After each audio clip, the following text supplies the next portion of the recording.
Hey, what's going on, everybody? This is Kelvin Wilson of We Do Movies and Movies, Food, and Hip Hop, and I'm back with another movie review. This review is for the movie Superfly. The movie is a remake to the classic blaxploitation film of the 1970s. In this version, the movie stars Trevor Jackson, Jason Mitchell, and Michael K. Williams. The director of this movie is Director X, or Little X as he was known back in the day, who was a classic music video director who basically directed a lot of 90s and early 2000s hip hop and R&B artists' music. Now, going into this, there's a lot of different and mixed emotions when going into a remake. But a remake in the magnitude of a movie from a genre that a lot of people have a lot of love-hate relationship with, and on top of that, when you found out that this movie was going to be remade, I think a lot of us asked ourselves the very same similar questions like, why? Or are they really wanting to do a Superfly remake? So I guess the answer to that question was a yes, because super producer Joel Silver, who produced such films as the Matrix trilogy, has been trying to get this film for years. He had the rights at first, then lost it, then gained it back, and now we have this new version of Superfly. But I want to get some points across before I actually get into my review. But Superfly, whether you love it or hate it, it's really a classic movie with a classic soundtrack. So how are you either going to be on the same par or be better than what we got before? Now, honestly, the movie is basically the same premise. It follows the exploits of hustler slash drug dealer Youngblood Priest, who is at the top of his game. Money, cars, clothes, women. The man has it all. Now, there's something that happens that could have taken his life, and once that event happens, he begins to kind of rethink what his life is and what his life could be, and he wants to do one final score that's going to be so big that he'll be able to take the money that he made and get him and his girl out for good. Now, let's get one thing clear. I'm a huge fan of the original movie. Ron O'Neal, who played the original Youngblood Priest in the movie that was directed by Gordon Parks Jr., he really did such a fantastic job and brought some gravitas to that particular character. The soundtrack was done by legendary musician, producer, and songwriter Curtis Mayfield, and Superfly is probably one of the best film soundtracks on the planet.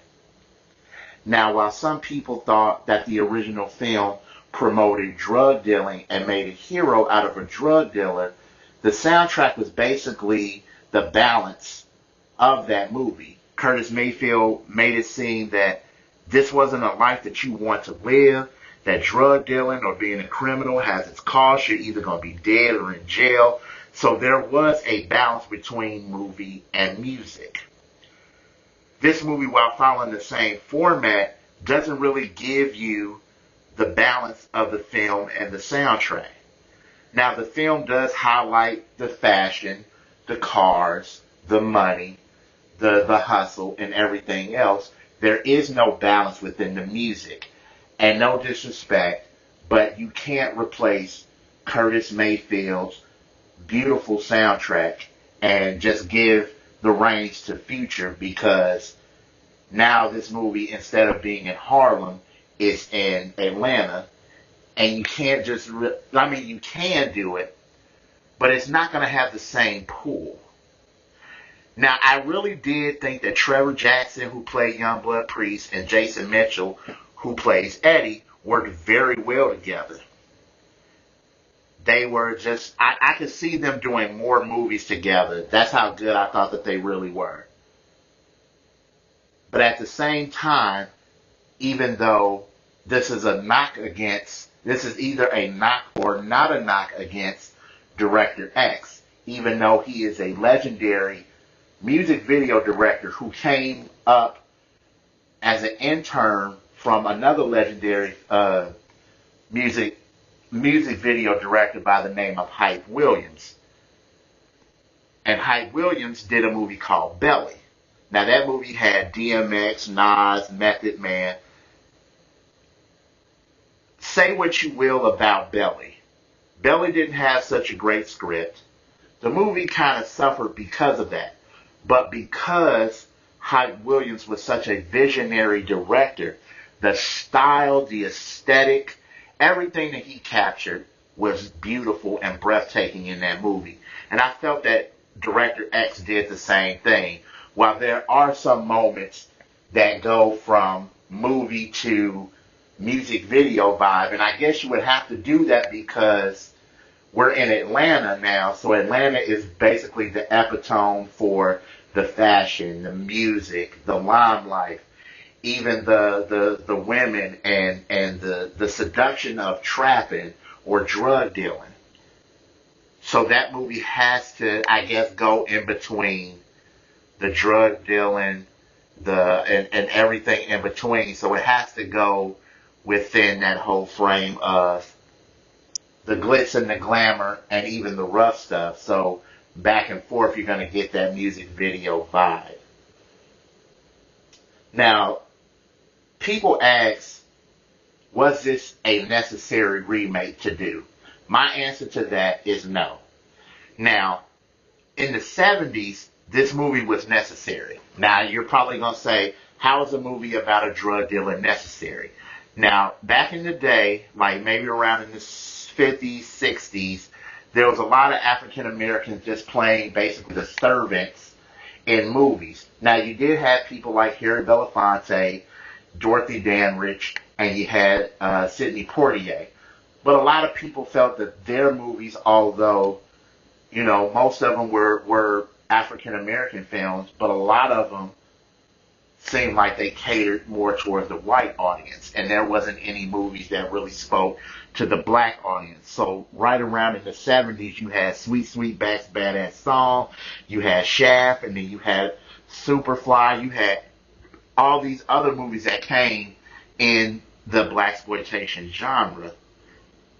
Those movies were more kind of out there and in your face and very kind of militant at times, because that's where the times were, especially around that time. Now, just like with all good things, it comes to an end.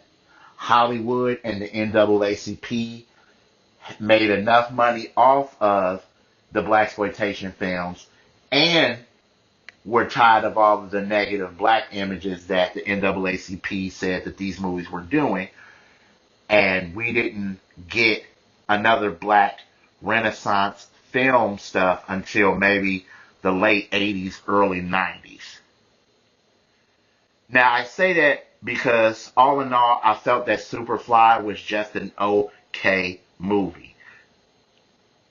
I didn't feel like this needed to be remade. Like, it just didn't to me. But the movie's not bad. It's just okay. I think there could have been some more tweaking to it. I felt like even if you're going to follow the same program, make the story a little bit better. Don't always go into the same kind of one step. Make it different. Keep the same premise, but make it different. That's just kind of how I felt about it. You guys tell me how you feel about it. Hit me up on Facebook at We Do Movies and on Movies, Food, and Hip Hop. You can see all the reviews on those two pages as well as the YouTube channel as well. And until then, I'll see you next time. Peace.